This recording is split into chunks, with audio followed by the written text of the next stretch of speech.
magsilapit sa Diyos ng pag-ibig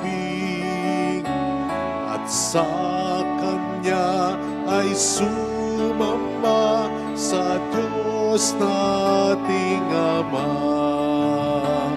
Gawain iwanan at ating samahan ang Diyos ng buhay, Diyos nating gabay.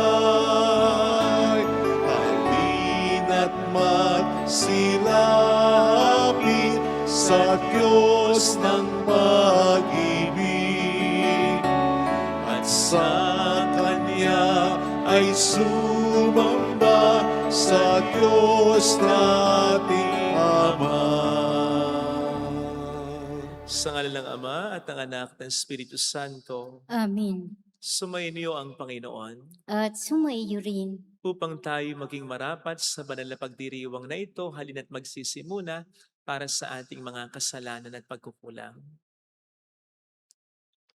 Tayo pong lahat, inaamin ko sa makapangyarihang Diyos at sa inyong mga kapatid na lubha akong nagkasala sa isip, sa salita, at sa gawa, at sa aking pagkukulang. Kaya sinasamo ko sa mahal na Birheng Maria, sa lahat ng mga anghel at mga banal, at sa inyong mga kapatid, na ako'y ipanalangin sa Panginoong ating Diyos. Kawaan tayo na mapagmahal na Diyos, patawarin sa ating mga sala, at patnubayan hanggang sa buhay na walang hanggan. Amen. Panginoon, kaawaan mo kami. Panginoon, kaawaan mo kami. Kristo, kaawaan mo kami. Kristo, kaawaan mo kami. Panginoon, kaawaan mo kami. Panginoon, kaawaan mo kami. Yumuko tayo, maaaring ibulong sa Panginoon ang ating intensyon.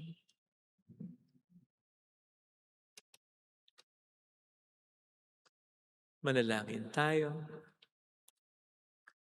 Ama naming makapangyarihan sa pagganap namin sa 40 araw na paghahanda, ang aming kalooban ay iyong paging tapatin para sa pagdiriwang ng Pasko ng pagkabuhay upang masaya naming maipahayag ang magandang balita ng iyong pagliligtas sa pamamagitan ni Jesucristo kasama ang Espiritu Santo magpasa walang hanggan. Amen.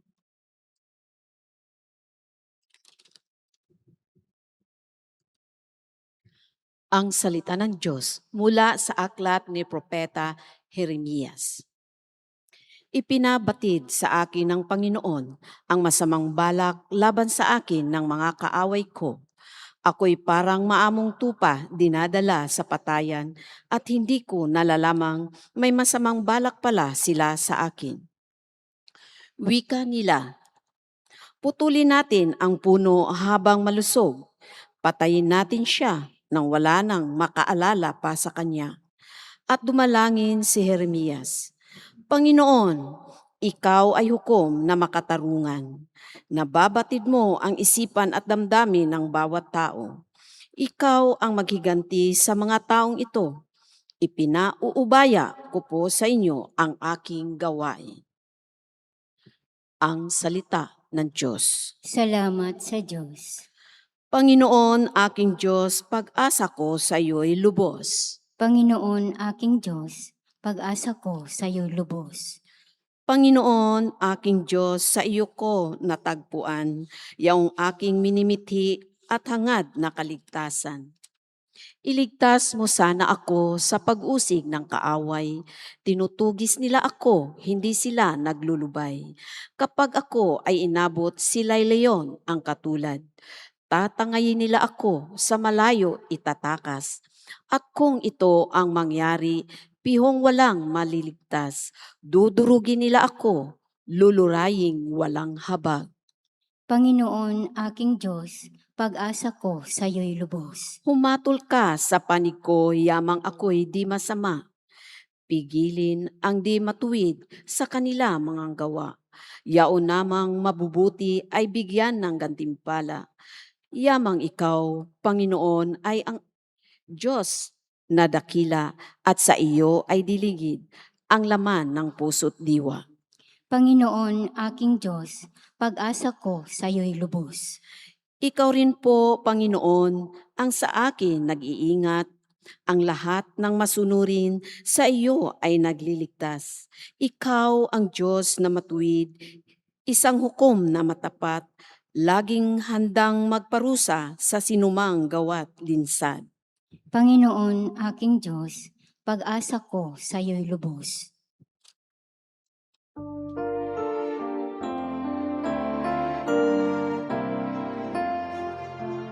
Di ba't sadyang may kapwang sarili, dapat hainan ang pagsisilbi at mamangha, ligaya'y dadalisay pag sa kapwang buhay mo ay naalay.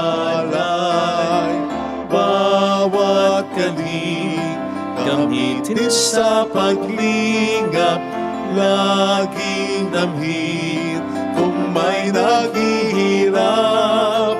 At tandaan, ganyang pagmamahalan, unang-unang atas ng kabanalan.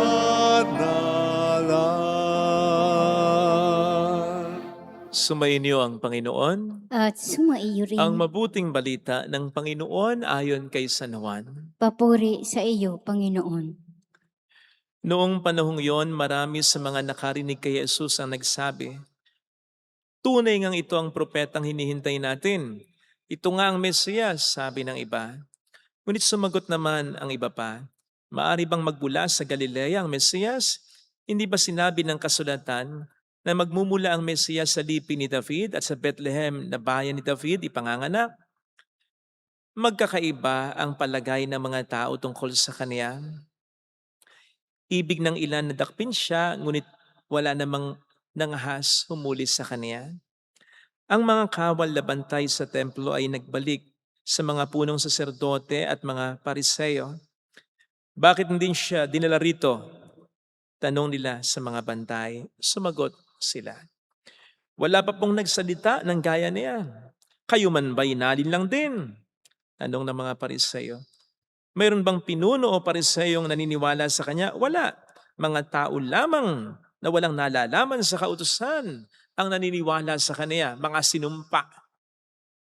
Isa sa mga naroon ay si Nicodemo na nagsadya kay Jesus noong una. Tinanong niya sila, "Labag sa ating kautusan na hatulan ng isang tao nang di muna nililitis at inaalam kung ano ang kanyang ginawa, hindi ba?" Sumagot sila, "Ikaw ba'y taga Galilea rin? Magsaliksik at makikita mo na walang propetang magmumula sa Galilea." At umuwi na ang bawat isa. Mga kapatid, ang mabuting balita ng Panginoon. Pinupuri ka namin, Panginoong Hesukristo. Welcome sa Our Lady of Lasalet, Quasay Parish, kung saan ayos lang pong umiyak, sasamahan tayo ng mahal na Ina sa pag-iyak at sa pagdarasal upang maging maayos ang lahat. Tanong, kanino po kayo?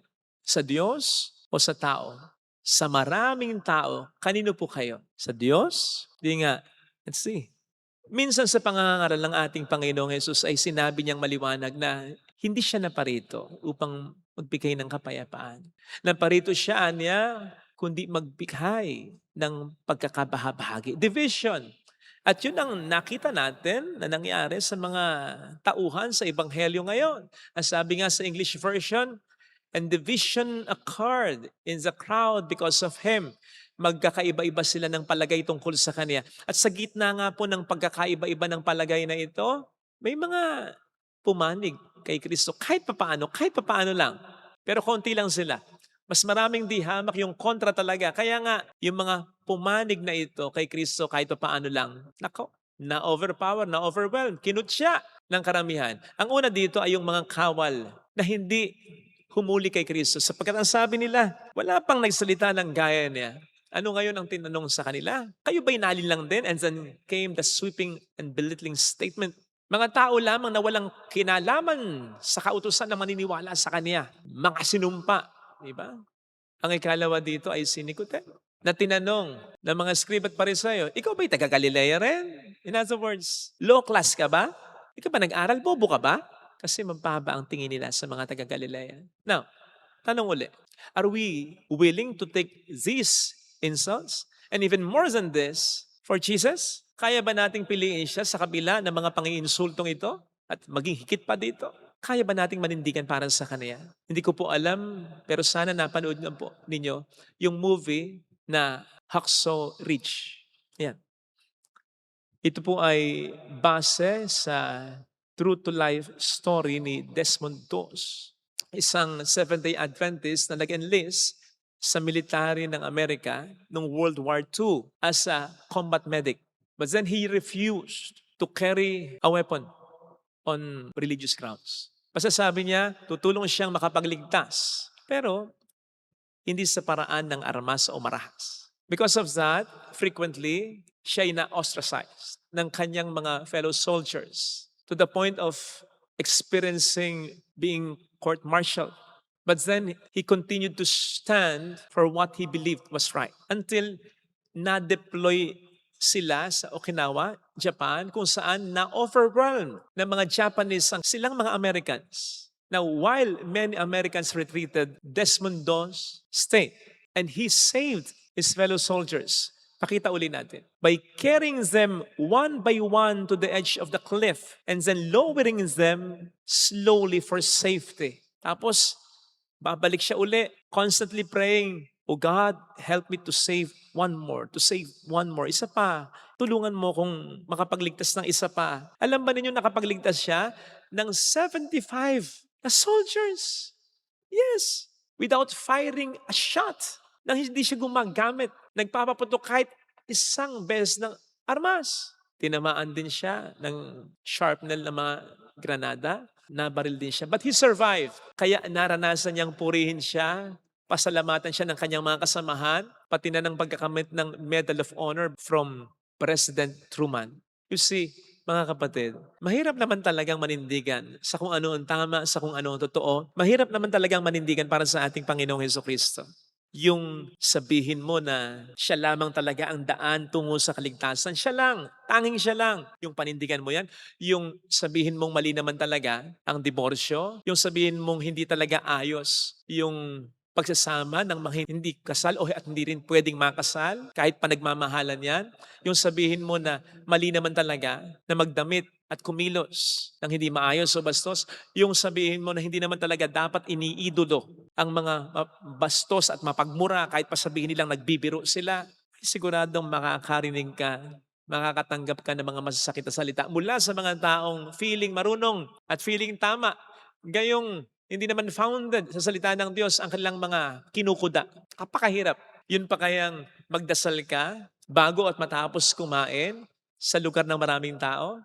Yun pa kayang huwag kang tumawa sa joke na bastos? Yun pa kayang hindi ka sumali sa chismisan, sa dayaan, sa kasinungalingan?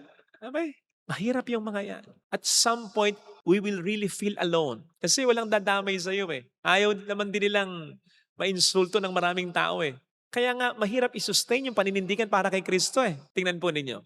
Hindi natin alam kung ano na nangyari dun sa mga kawal na nagtanggol sa kanya kahit papaano nung una. Hindi na natin alam kung tuloy-tuloy silang na-convert at nagbago. Hindi rin natin alam kung anong nangyari kay Nicodemo. Sa isang eksena, sa series ng The Chosen, ang sabi ni Kristo patungkol sa kanya, He came too close. He came too close pertaining to Nicodemus. Kasi very close din. Nandun eh. Hindi lang natin alam kung nasustain niya yung paninindigan niya para kay Kristo. Kasi mahirap talaga. Mahirap talaga i-sustain yung paninindigan sa tama, sa totoo, at para kay Kristo. Kasi nga, mas maraming tao ang ayaw manindigan para dito. Bibigay at bibigay kang talaga. Wag naman sana. Wag naman sana nating maranasan yan. Wag naman sana nating isipin na tayo nag-iisa talaga. Because even though we are standing alone in the eyes of the world, kapag tayo naninindigan para sa tama at sa totoo, tandaan natin we are standing with Christ. And Jesus is standing with us. Hindi niya tayo pababayaan. And if God is standing for you, it doesn't matter who stands against you. Kahit pa buong mundo, basta't yung may hawak ng mundo ay panig sa'yo. Hindi ko po sinasabing makipag-away tayo. Hindi, ang sinasabi ko yung manindigan tayo. Hindi natin dapat o kinakailangang ipakipaglaban si Kristo. Sapagkat si Kristo ang katotohanan, ang siyang makikipaglaban para sa kanyang sarili. Maliwanag ang sinasabi sa Exodus 14:14, the Lord will fight for you. You just have to be still. Sabihin mo lang kung ano yung tama. Kontrahin mo lang kung ano yung mali. Yun lang. Huwag mo nang dagdagan pa. Kaya nang makipagtalo, makapag-argumento. Huwag mong sayangin ang enerhiya mo. Sapagkat hindi mo naman kayang baguhin ang puso ng tao. Ang Diyos lamang ang pwedeng makapagpabago nito. Manindigan ka lang. Yun lang. Ganon din sa paninindigan natin. Sa harap ng mga problema na ating naranasan. Magdasal lang tayo, sumampalataya tayo, gawin lang natin ang dapat at kaya nating gawin. And then, entrust everything to God. Huwag na tayo mag-alala. Yun na.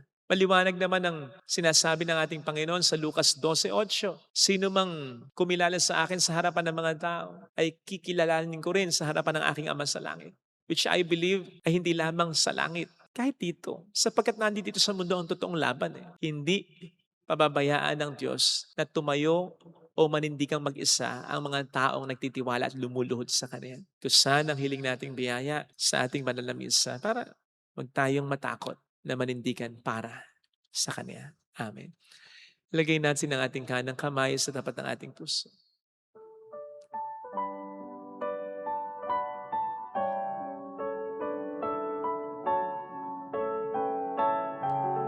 Alam kong may magagawa ang Diyos.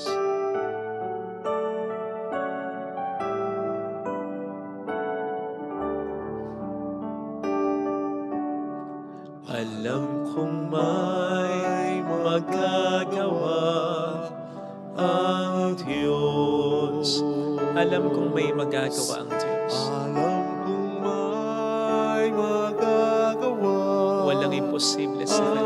ang Diyos. Kung ako'y magtatapat, Kung ako'y magtatapat sa Kanya'y maglilingkod, sa Kanya'y maglilingkod. alam kong may magagawa ang Diyos. Alam kong may magagawa ang Diyos. Alam kong diringkin ng Diyos ang samo ko, Alam kong sapagkat mahal niya ako. ng Diyos ang samo ko. Alam kong diringkin ng Diyos ang samo ko, Alam kong sapagkat alam niya ang pinagdaraanan. Diyos ang samo ko. Kung ako'y magtatapat, Kung ako'y magtatapat sa Kanya'y maglilingkod. alam kong diringkin ng Diyos ang samo. Diringgin ng Diyos Pumikit tayo. ang samo ko. Panginoon, mahirap manindigan sa tama sa kung ano ang kalooban mo. Kasi ang daming mga tao, minsan hindi pa iba sa amin ang kontra, ang ayaw. Pero sino nga bang dapat naming mas panindigan? Ikaw lang. Hindi namin dapat pag-isipan. Tulungan mo po kaming masustain ang aming paninindigan para sa iyo. Para sa kung ano ang tama, para sa katotohanan. Tulungan mo po kaming wag lukohin ang sarili namin. Tulungan mo po kami na sumunod sa kalooban mo para sa amin. Sustain us, O Lord. Fight our battle. Mayroong magandang mangyayari sa iyo. You just have to be still. Kailangan mo lang manindigan at hayaan mo na ang Panginoon. Siya na ang bahala. Gayon din kapag may problema tayo, may sakit, problema sa pera, sa pamilya, gawin mo lang yung kaya at dapat mong gawin. Pagdating ng pagtulog, matulog kang mahimbing. Kasi ang hindi natin kayang gawin, ang Diyos ang gagawa para sa atin. Papuri sa Ama at sa Anak at sa Espiritu Santo. Kapara noong sa unang-una, ngayon at magpakailanman at magpasawalang hanggan. Amen. Pag-aalay.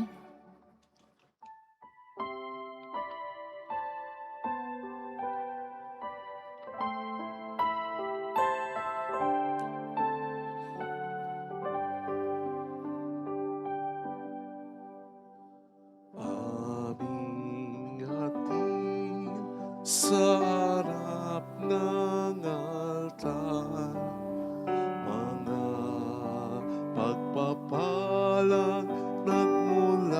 sa'yo, Ama, pasasalamat sa biyayang natanggap, pagpupuri sa iyong harapan.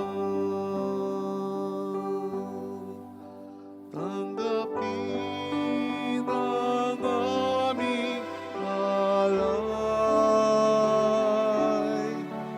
ang alak at tinapay, at pagsaluhan ng munting handog, ang tinapay ng buhay at kalis ng kaligtasan.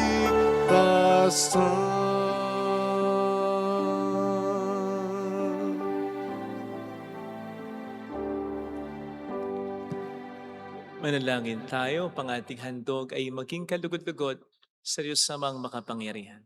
Tanggapin nawa ng Panginoon itong paghahain sa iyong mga kamay sa kapurihan niya at karangalan sa ating kapakinabangan at sa buong sambayanan niyang banal. Ama naming lumikha, sa paghahain namin ng mga alay upang ipagdiwang ang iyong banal na tipan, patawarin mo ang aming mga kasalanan at itaguyod mo ang lunggatin ng aming kalooban. Sa pamamagitan ni Jesucristo kasama ang Espiritu Santo, magpa sa walang hanggan. Amen. Sumainyo ang Panginoon. At sumaiyo rin. Itaas sa Diyos ang inyong puso at diwa. Itinaas na namin sa Panginoon. Pasalamatan ng Panginoong ating Diyos. Marapat na siya ay Ama pasalamatan. naming makapangyarihan, tunay ngang marapat na ikaw ay pasalamatan sa pamamagitan ni Jesucristo na aming Panginoon. Sa aming kusang pagtitiis ng hirap, tinutulungan mong aming maitumpak ang kinamihastang pagsalungat sa pananagot ng iyong iniatas. Sa aming pagtulad sa anak mong mahal, na nagpakasakit para sa tanan, ang pag-isikap namin iyong kinalulugdan at ang pagpapakabuti namin iyong ikinararangal. Kaya kaisa ng mga anghel na nagsiawit ng papuri sa iyo ng walang humpay sa kalangitan, kami nagbubunyi sa iyong kadakilaan. Santo, Santo, Santo, Panginoong Diyos na mga hukbo, napupuno ang langit at lupa ng kadakilaan mo. Osana sa kaitaasan. Pinagpala ang naparirito sa ngalan ng Panginoon. Osana sa kaitaasan. Ama naming banal, ikaw ang bukal ng tanang kabanalan. Kaya't sa pamamagitan ng iyong Espiritu gawin mong banal ang mga kaloob na ito upang para sa amin ay maging katawan at dugo ng aming Panginoong Hesukristo.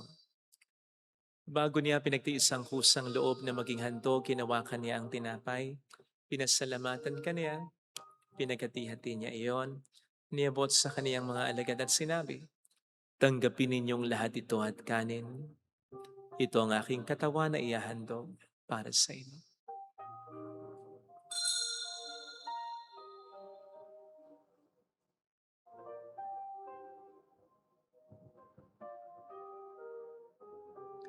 Gayun din naman ang matapos ng hapunan, ninawakan niya ang kalis, muli kaniyang pinasalamatan. Iniabot niya ang kalis sa kaniyang mga alagad at sinabi, tanggapin ninyong lahat ito at inumin. Ito ang kalis ng aking dugo ng bago't walang hanggang tipan. Ang aking dugo na ibubuhos para sa inyo at para sa lahat. Sa ikapagkapatawad ng mga kasalanan, gawin niyo ito sa pag-alala sa akin.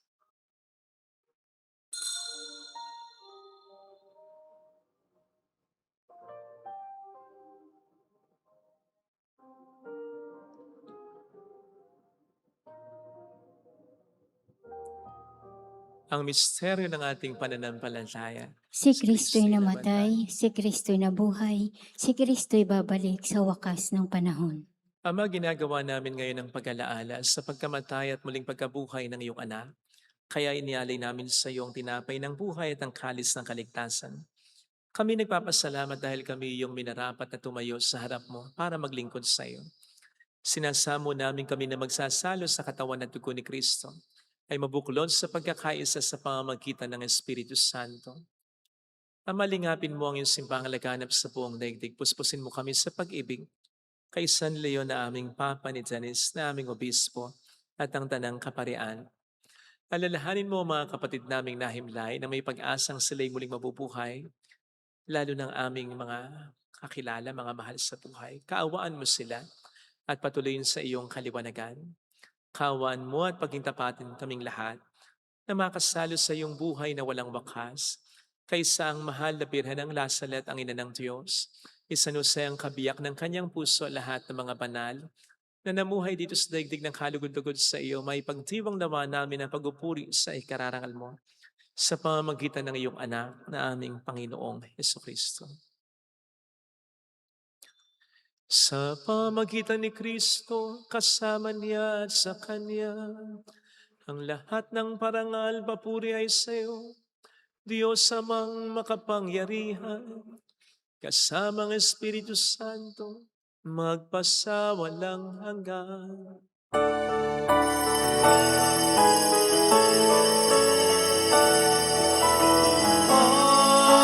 Amen, amen, amen.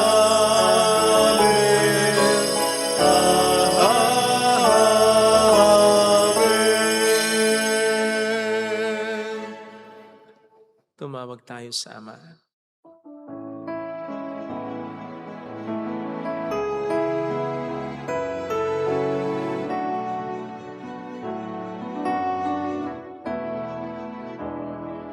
Ama namin, sumasalangit ka, sambahin ang ngalan mo,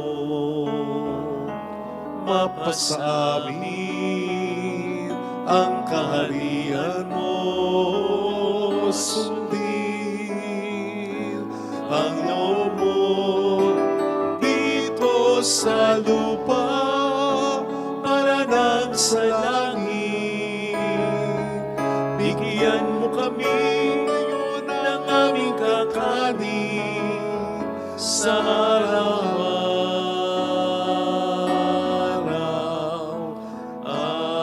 at patawarin mo kami sa aming mga sala, para ng pagpapatawad namin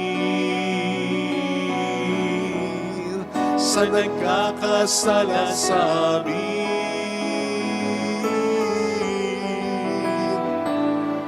At huwag mo kaming ipahintulot sa tukso,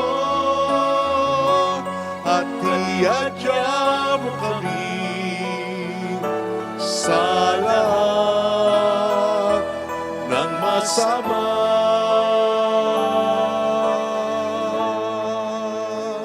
Inilig namin kami adiyat sa lahat ng masama, pagkalooban ng kapayapaan araw-araw, iligtas sa kasalanan. Samantalang aming pinaghahandaan ang dakilang araw ng pagpapahayag ng tagapagligtas namin sa Hesukristo. Sapagkat iyo ang kaharian, ang kapangyarihan at ang kapurihan, magpakailanman. Amen. Panginoong Hesukristo, sinabi mo noon, sinasabi mo rin sa amin ngayon, kapayapaan ang iniiwan ko sa inyo, aking kapayapaan ang ibinibigay ko. Tukayan mo ng aming pananampalataya, huwag ang aming pagkakasala. Pagkalooban mo kami ng kapayapaan at pagkakaisa-ayon sa iyong kalooban. Kasama ang Espiritu Santo magpas sa walang hanggan. Amen. Ang kapayapaan ng Panginoon ay sumainyo nawang lahat. At sumaiyo rin. Magbigayan tayo ng kapayapaan sa isa't isa. Kapayapaan, peace be with you. Kordero ng Diyos na nag-aalis ng mga kasalanan ng sanlibutan, maawa ka sa amin. Kordero ng Diyos na nag-aalis ng mga kasalanan ng sanlibutan, maawa ka sa amin. Kordero ng Diyos na nag-aalis ng mga kasalanan ng sanlibutan, ipagkaloob mo sa amin ang kapayapaan.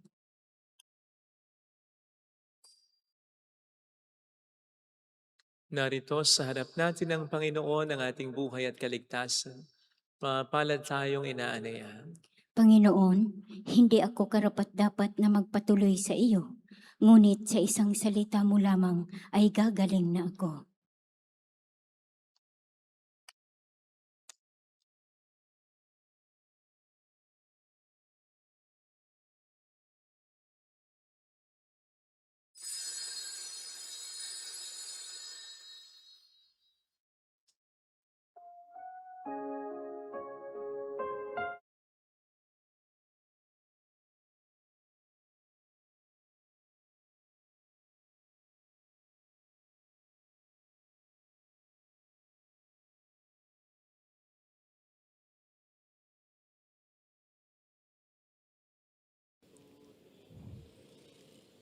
Panalangin para sa espiritual na pakikinabang. Panginoong Hesus, ako ay naniniwala na ikaw ay nasa kabanal-banalang sakramento. Iniibig kita ng higit sa lahat at ninanasa kong tanggapin ka sa aking kaluluwa. Sapagkat sa mga sandaling ito, hindi kita matatanggap sa sakramento. Tumuloy ka sa espiritu sa aking puso. Niyayakap kita na parabang naririto ka na. Inaalay ko ng buong buo ang aking sarili sa iyo. Huwag mong hayaang mawalay ako sa iyo. Amen.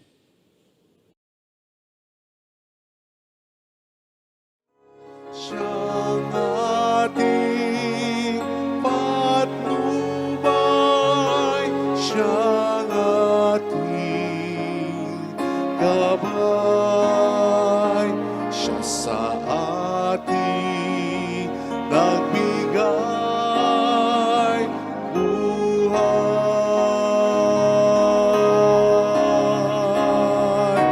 Si Jesus ang katotohanan, si Jesus ang daan, siyang ating Panginoon magpakailan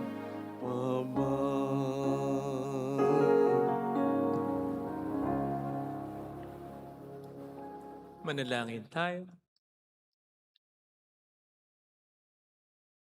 Ama naming mapagmahal, kaming pinadulog mo, sa banal na pakikinabang ay marapatin mo na laging makasalo sa iyong mga bigay sa pamamagitan ni Jesucristo, kasama ng Espiritu Santo magpas sa walang hanggan. Amen. Holy God, Holy Mighty One, Holy Immortal One, Have mercy on us and on the whole world. Holy God, Holy Mighty One, Holy Immortal One, Have mercy on us and on the whole world. Holy God, Holy Mighty One, Holy Immortal One, Have mercy on us and on the whole world. Jesus, King of Mercy, We trust in you. alalahanin, Alalahanin, o mahal na Birhen ng Lasalit, ina ng pag-asa. Ikaw ang nagpapaalala sa aming magbalik loob sa Ama. Ito ang nagpapatunay na ang kagandahang loob mo'y nanatiling busilak. Sa pag-aaruga mo sa amin, tungkulin mo'y tinupad. Sa paanan ni Kristo'y itinuring mo kaming mga tunay mong anak. Kaya ninais mong ni Isa'y huwag mapahamak. Maging sa iyong walang tigil na pananalangin, pati luhay pumatak. Huwag naman mawala ng saysay ang iyong paghihirap. Hiling nawa namin sa iyo o aming inang liyag, na matapos ang pakikibaka namin sa mundong ito, at sa pananatili naming tapat kay Kristo, sa kapurihan mo'y makabahagi kaming ganap, upang kung nasaan ka ngayon ay maparoon din kaming lahat, at ang kaganapan ng kaluwalhatian ng Diyos Amay tuluyang matupad siya nawa. Mahal na Birhen ng Lasalet, tagapagkasundo ng mga makasalanan. Ipanalangin mong walang patid kaming mga dumudulog sa iyo. Marami pong salamat sa inyong pakikisa at sa mga tulong na binibigay ninyo na nagiging dahilan para makatulong din po tayo sa iba. Marami pong salamat. Ang Panginoon na po ang bahalang gumanti sa inyo. Alam na po niya mga pangalan ninyo. Yun po ang lagi namin, lagi kong personal na dasal dito. Salamat po. Sumainyo ang Panginoon. At sumaiyo rin. Palayan kayo kasama ang ating pamilya na mapagmahal na Diyos, ng Ama at ng Anak, ng Espiritu Santo. Amen. Umayo tayo sa pag-ibig ni Kristo. Salamat sa Diyos. Thank you rin po.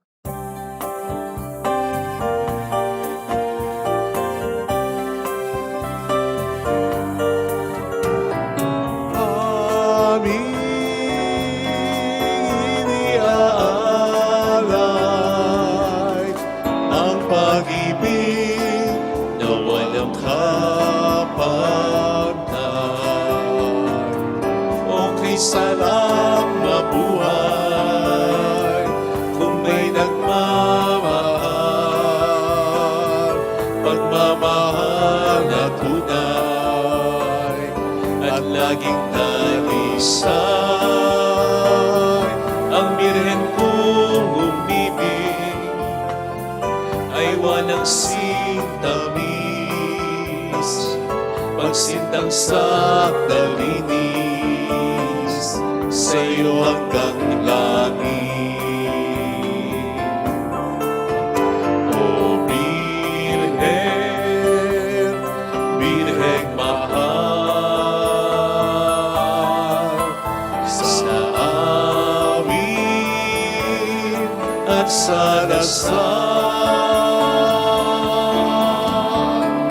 aming